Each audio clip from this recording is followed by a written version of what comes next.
الحمدللہ رب العالمین والصلاة والسلام علی رسول الانبیاء المرسلین اللهم ربنا آتنا في الدنيا حسنة وفي الآخرة حسنة وقنا عذاب النار اللهم لا تزغ قلوبنا بعد إذ هديتنا وهب لنا من لدنك رحمة إنك أنت الوهاب اللهم يا حي يا قيوم برحمتك أستغيث اللهم لا إله إلا أنت ولي ونحن الفقراء اللهم تقبل منا. بسم اللہ الرحمن الرحیم. حیات الصحابہ کے باب میں حضرت ولید بن عبادہ رضی رحمہ اللہ علیہ کہتے ہیں میں اپنے والد عبادہ رضی اللہ عنہ کی خدمت میں گیا تو وہ بیمار تھے. میرا اندازہ یہ تھا کہ ان کا اس بیماری سے انتقال ہو جائے گا. میں نے عرض کیا ہے میرے ابا جان ذرا کوشش فرما کر مجھے وصیت فرما دیں. انہوں نے فرمایا مجھے بٹھا دو، یعنی عبادہ رضی اللہ عنہ نے فرمایا کہ مجھے بٹھا دو. جب لوگوں نے انہیں بٹھا دیا تو انہوں نے فرمایا اے میرے بیٹے تم ایمان کا ذائقہ اس وقت چکھ سکو گے اور اللہ کے علم کی حقیقت کے حق تک اس وقت تک پہنچ سکو گے جب تم اچھی اور بری تقدیر پر ایمان لے آؤ گے. میں نے عرض کیا ہے میرے ابا جان مجھے یہ کیسے پتہ چلے گا کہ کون سی تقدیر اچھی ہے اور کون سی بری ہے؟ انہوں نے فرمایا تم یہ سمجھ لو جو اچھائی یا برائی تمہیں نہیں پہنچی وہ تمہیں پہنچنے والی نہیں تھی، اور جو تمہیں پہنچی ہے وہ تمہیں چھوڑنے والی نہیں تھی. اے میرے بیٹے میں نے نبی علیہ الصلوۃ والسلام کو فرماتے سنا ہے کہ اللہ تعالیٰ نے سب سے پہلے قلم پیدا فرمایا، پھر اس سے فرمایا لکھ، چنانچہ اس نے اسی وقت وہ سب کچھ لکھ دیا جو قیامت تک ہونے والا ہے. اے میرے بیٹے اگر تم اس حال پر مرے کہ تمہارے دل میں یہ یقین نہ ہو، یعنی تقدیر پر یقین نہ ہو، تو تم جہنم کی آگ میں داخل ہو جاؤ گے. احمد کی روایت ہے. یہ تقدیر ہی کے باب میں حضرت ابو نضرہ رحمہ اللہ علیہ کہتے ہیں رسول اللہ صلی اللہ علیہ وسلم کے صحابہ میں سے ایک آدمی جن کو ابو عبداللہ کہا جاتا تھا وہ بیمار تھے. ان کے ساتھی ان کی عیادت کرنے آئے تو دیکھا وہ رو رہے ہیں. ساتھیوں نے ان سے پوچھا آپ کیوں رو رہے ہیں؟ کیا آپ سے رسول اللہ صلی اللہ علیہ وسلم نے یہ نہیں فرمایا تھا کہ اپنی مونچھوں کو کترواؤ اور پھر اسی پر جمے رہو یہاں تک کہ تم مجھ سے قیامت کے دن آ ملو؟ اس میں آپ کے ایمان پر خاتمے اور قیامت کے دن حضور سے ملاقات کی بشارت ہے. انہوں نے کہا ہاں حضور نے فرمایا تھا. میں نے لیکن رسول اللہ صلی اللہ علیہ وسلم کو یہ بھی فرماتے سنا ہے کہ اللہ تعالیٰ نے انسانوں کی ایک مٹھی دائیں ہاتھ میں لی اور دوسری مٹھی دوسرے ہاتھ میں لی اور فرمایا اس دائنی مٹھی والے اس جنت کے لیے ہیں اور اس دوسری مٹھی والے اس جہنم کے لیے ہیں، اور مجھے کوئی پرواہ نہیں کہ کون سی مٹھی میں ہوں اور وہ کہاں جائے گا، اور کہ کون مٹھی میں ہے اور وہ کہاں جائے گا. تو مجھے معلوم نہیں کہ میں کون سی مٹھی میں ہوں. اللہ کی ذات تو بے نیاز ہے، اس پر کسی کا زور نہیں چلتا. احمد کی روایت ہے. اس کا مطلب یہی تھا کہ اللہ تعالیٰ وہ اس بات پر اپنے مرنے کے، حالانکہ صحابی رسول تھے جنت کی بشارت بھی تھی، لیکن اس بات پر غم تھے کہ میرا خاتمہ کیا ہوگا. یہ ایمان کی علامت ہے کہ انسان اپنی تمام کی تمام اللہ تعالیٰ کی طرف رسول اللہ صلی اللہ علیہ وسلم کی بشارتوں کے باوجود انسان کے دل میں جو ہے وہ خوف بھی ہو اور اللہ تعالیٰ سے امید بھی ہو. حضرت معاذ بن جبل رضی اللہ عنہ کی وفات کا وقت جب قریب ہونے آیا تو وہ رونے لگے. ان سے کسی نے پوچھا آپ کیوں رو رہے ہیں؟ حضرت معاذ رضی اللہ عنہ نے فرمایا اللہ کی قسم نہ میں تو موت سے گھبرا رہا ہوں اور نہ ہی مجھے دنیا کے چھوڑ کر جانے کا غم ہے کہ میں رو رہا ہوں، بلکہ اس وجہ سے رو رہا ہوں کہ میں نے حضور کو فرماتے سنا ہے انسانوں کی دو مٹھیوں میں ایک مٹھی جہنم کی آگ میں جائے گی اور دوسری جنت میں، اور مجھے معلوم نہیں کہ میں ان دو مٹھیوں میں سے کس میں ہوں. طبرانی کی روایت ہے. حضرت عبداللہ بن عباس رضی اللہ عنہما سے کسی آدمی نے کہا کہ ایک آدمی ہمارے پاس آیا ہے جو تقدیر کو جھٹلاتا ہے. یعنی مومن کا ایمان ہے کہ جو کچھ بھی تقدیر میں ہے وہ ہمارا ایمان ہے، ایمان کا حصہ ہے. تو حضرت عبداللہ ابن عباس رضی اللہ عنہ کے پاس ایک شخص آیا اور انہوں نے کہا کہ ہمارے پاس ایک شخص کی خبر ملی ہے کہ جو کہ تقدیر کو جھٹلاتا ہے. ابن عباس رضی اللہ عنہ جو کہ بوڑھے ہو چکے تھے بڑھاپے میں نابینا ہو چکے تھے، انہوں نے فرمایا مجھے اس کے پاس لے جاؤ. لوگوں نے کہا ہے ابن عباس آپ اس کا کیا کریں گے؟ انہوں نے فرمایا اس ذات کی قسم جس کے قبضے میں میری جان ہے، اگر وہ میرے قابو میں آ گیا تو اس کی ناک دانتوں سے ایسے کاٹوں گا کہ وہ کٹ کر الگ ہو جائے، اور اگر اس کی گردن میرے قابو میں آ گئی تو اس کو کچل دوں گا، کیونکہ میں نے رسول اللہ صلی اللہ علیہ وسلم کو یہ فرماتے سنا ہے، گویا کہ میں بنو فہر کی مشرک عورتوں کو خزرج کا طواف کرتے ہوئے اور ان کے سرین کو ہلتے ہوئے دیکھ رہا ہوں،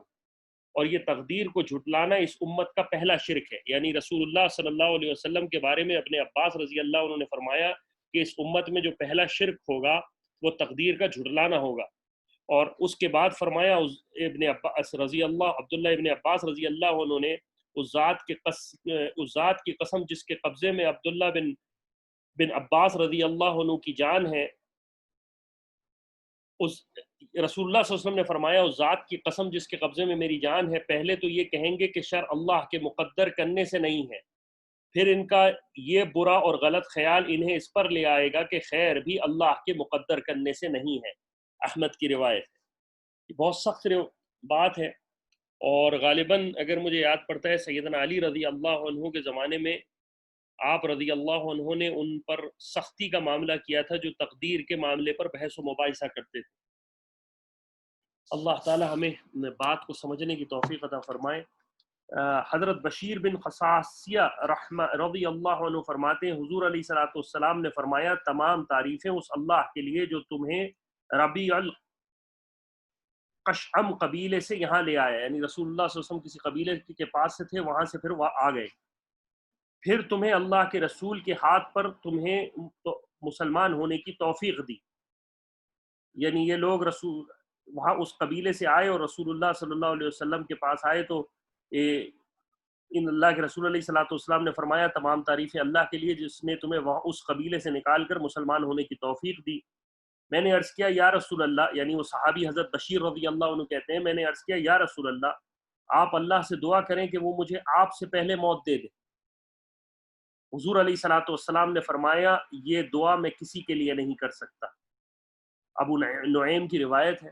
اور یہ دعا کے باب میں ہے۔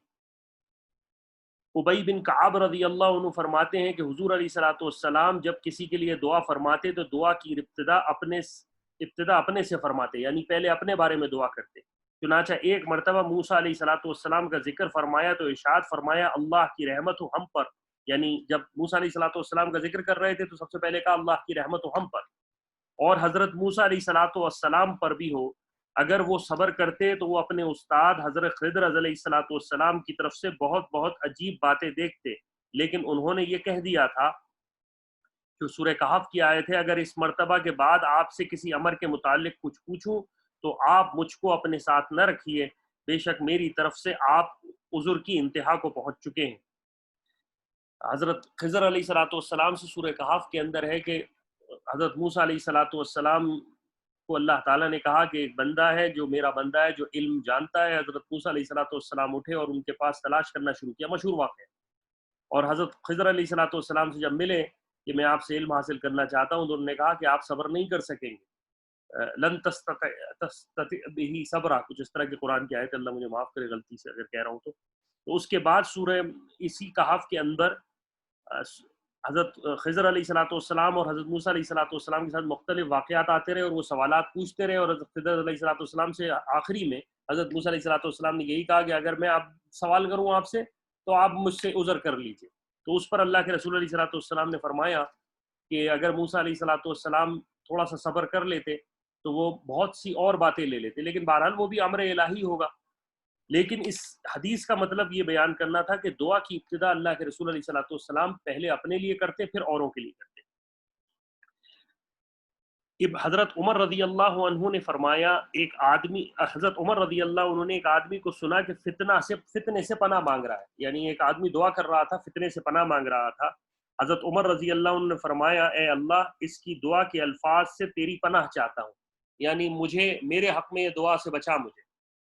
پھر اس آدمی سے فرمایا تم اللہ سے کیا مانگ رہے ہو کہ وہ تمہیں بیوی اور بال بچے نہ دے، یعنی وہ تو فتنے سے دعا مانگ رہا تھا، پناہ مانگ رہا تھا، اور حضرت عمر رضی اللہ عنہ کہہ رہے ہیں کہ تم کیسی دعا مانگ رہے ہو کہ اللہ تعالیٰ تمہیں مال نہ دے، بیوی نہ دے، بچے نہ دے۔ کیونکہ قرآن میں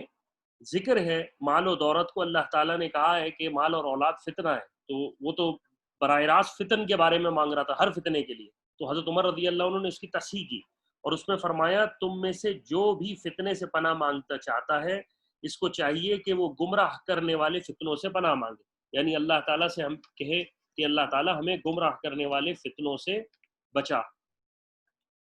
ابن شیبہ کی روایت ہے، اور کس قدر جامعت ہے دیکھیں صحابہ رضی اللہ عنہ کے علم میں، کہ حضرت عمر رضی اللہ عنہ کا علم دیکھیں کہ وہ فتنہ، قرآن نے کہا ہے کہ اولاد اور مال تمہارے لیے فتنہ ہے، تو وہ شخص صرف فتنہ سوال کر رہا تھا، تو حضرت عمر رضی اللہ عنہ نے اسے ٹوک دیا اور اللہ تعالیٰ سے پناہ مانگی اس بارے میں کہ اللہ تعالیٰ مجھے مت بنانا اس دعا کا مصداق. اس کے بعد صحابہ رضی اللہ عنہ اور اللہ کے رسول علیہ الصلوۃ والسلام کا بے جان چیزوں کے باب میں ہے کہ ابن مسعود رضی اللہ عنہ فرماتے ہیں کہ ہم قرآنی آیات کو حضور علیہ الصلوۃ والسلام کے اور حضور کے معجزوں کو برکت سمجھا کرتے، لیکن آپ لوگ یہ سمجھتے ہیں کہ یہ کفار کو ڈرانے کے لیے ہوا کرتا تھا. ہم ایک سفر پر رسول اللہ صلی اللہ علیہ وسلم کے ساتھ تھے، پانی گم ہو گیا، حضور نے فرمایا بچا ہوا پانی لاؤ. صحابہ رضی اللہ عنہ اجمعین ایک برتن میں پانی تھوڑا سا لے آئے، حضور نے اس برتن میں اپنا ہاتھ مبارک ڈالا، پھر فرمایا آؤ پاک اور برکت پانی والے پانی کی طرف، اور برکت اللہ کی طرف سے آ رہی ہے. ابن مسعود رضی اللہ عنہ کہتے ہیں میں نے دیکھا کہ حضور کی انگلیوں کے درمیان سے پانی پھوٹ رہا تھا، اور یہ حضور کا معجزہ اسی طرح ہے. اسی طرح دوسرا معجزہ یہ بھی ہے کہ کبھی کھانا کھایا جا رہا ہوتا اور ہم اس کی تسبیح سن رہے ہوتے. یہ اللہ کے رسول علیہ الصلوۃ والسلام کے معجزات ہیں، بخاری اور ترمذی کی روایت ہے. حضرت جابر بن عبداللہ رضی اللہ عنہ فرماتے ہیں حضور علیہ الصلوۃ والسلام جمعے کے دن کھجور کے تنے کے سہارے خطبہ دیا کرتے. یہ بڑا زبردست واقعہ ہے کہ حضرت جابر بن عبداللہ رضی اللہ عنہ فرماتے ہیں کہ حضور علیہ الصلوۃ والسلام جمعے کے دن کھجور کے تنے کے سہارے خطبہ دیا کرتے. ایک انصاری عورت یا مرد نے کہا یا رسول اللہ کہ ہم آپ کے لیے ممبر نہ بنا دیں؟ حضور نے فرمایا اگر چاہو تو بنا دو. چنانچہ انہوں نے حضور کے لیے ممبر بنایا جو مسجد کے محراب کے پاس رکھا گیا. جب جمعے کے دن حضور ممبر کے پاس پہنچے تو تنا بچے کی طرح چیخنے لگا. حضور علیہ الصلوۃ والسلام ممبر سے اتر کر اس کے پاس آئے اور اس سے اپنے سے چمٹا لیا تو وہ بچے کی طرح رونے لگا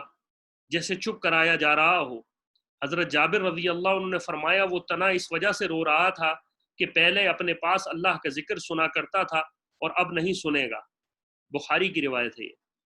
حضرت اس کی آگے ایکسپلینیشن کے اندر فردر روایات ہیں. حضرت جابر رضی اللہ عنہ کی دوسری روایت میں ہے حضور کے لیے ممبر بن گیا اور مسجد میں لا کر رکھا گیا. حضور اس پر تشریف فرما ہوئے تو ہم نے اس تنے میں سے حاملہ اونٹنی جیسی آواز سنی، جسے سن کر حضور اس کے پاس تشریف لائے اور اپنے ہاتھ پر اس پر رکھا، جس سے اسے سکون ہوا اور وہ خاموش ہو گیا. احمد کی روایت میں ہے کہ جب حضور کا ممبر بن گیا اور حضور اس پر تشریف فرما ہوئے تو وہ تنا جس سے حضور ٹیک لگا کر پہلے خطبہ دیا کرتے تھے، وہ تنا بے چین ہو گیا اور اونٹنی کی طرح رونے لگا، جسے تمام مسجد والوں نے سنا. آپ علیہ الصلوۃ والسلام ممبر سے اتر کر اس کے پاس تشریف لے گئے اور اسے گلے لگایا جس سے وہ خاموش ہو گیا. ابو نعیم کی روایت میں حضور نے فرمایا اگر میں اسے اپنی بغل میں نہ لیتا تو یہ قیامت تک اسی طرح روتا رہتا. امام احمد رحمہ اللہ علیہ نے انس رضی اللہ عنہ سے یہ بھی ممبر بنانے کی حدیث نقل کی ہے. اس میں حضرت انس رضی اللہ عنہ فرماتے ہیں جب حضور خطبہ دینے کے لیے اس لکڑی کے بجائے ممبر پر تشریف فرما ہوئے تو اس لکڑی کو پریشان حال عاشق کی طرح روتے ہوئے سنا.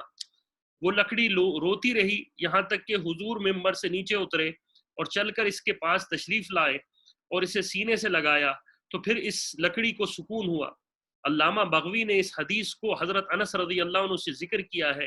اور اس میں یہ بھی ہے کہ حضرت حسن اس حدیث کو بیان کرتے تو رویا کرتے اور فرماتے اے اللہ کے بندو، چونکہ حضور علیہ الصلوۃ والسلام کا اللہ کے یہاں بڑا درجہ ہے، اس وجہ سے یہ لکڑی حضور کے شوق اور محبت میں روئی تھی، اور آپ لوگ حضور کی زیارت کا شوق آپ کو حضور کی زیارت کا شوق اس سے زیادہ ہونا چاہیے. ابو الیعلا کی روایت میں ہے کہ حضور علیہ الصلوۃ والسلام نے فرمایا قسم ہے اس ذات کی جس کے قبضے میں رسول اللہ صلی اللہ علیہ وسلم کی جان ہے، اگر میں اسے نہ چپٹاتا تو یہ اللہ اور اس کے رسول کی جدائی کے غم میں یوں ہی قیامت تک روتا رہتا، پھر حضور کے فرمانے کے بعد اسے دفن کر دیا گیا۔ یہ محبت تھی اللہ اور اس کے رسول سے بے جانوں کی، اور اللہ کے رسول علیہ الصلوۃ والسلام کے صحابہ کی تو کیا بات ہے، اور اللہ کے رسول علیہ الصلوۃ والسلام کی ذات ہی ایسی محبت کی ہے کہ اللہ تعالی ہمیں بھی رسول اللہ صلی اللہ علیہ وسلم کی محبت کا کچھ حصہ نصیب فرمائے، اور اللہ تعالیٰ اپنی رحمت اور کرم سے اللہ تعالیٰ ہمیں بھی اس عشق اور محبت کا کچھ حصہ نصیب فرمائے جو اللہ وہ عشق نصیب فرمائے جو رسول اللہ صلی اللہ علیہ وسلم کی ذات کے لیے اصل میں ہونا چاہیے، اور اللہ تعالیٰ ہمیں بھی اللہ تعالیٰ رسول اللہ صلی اللہ علیہ وسلم کی صحیح سنت پر عمل کرنے کی اور صحابہ کی صحیح سنتوں پر عمل کرنے کی توفیق عطا فرمائے۔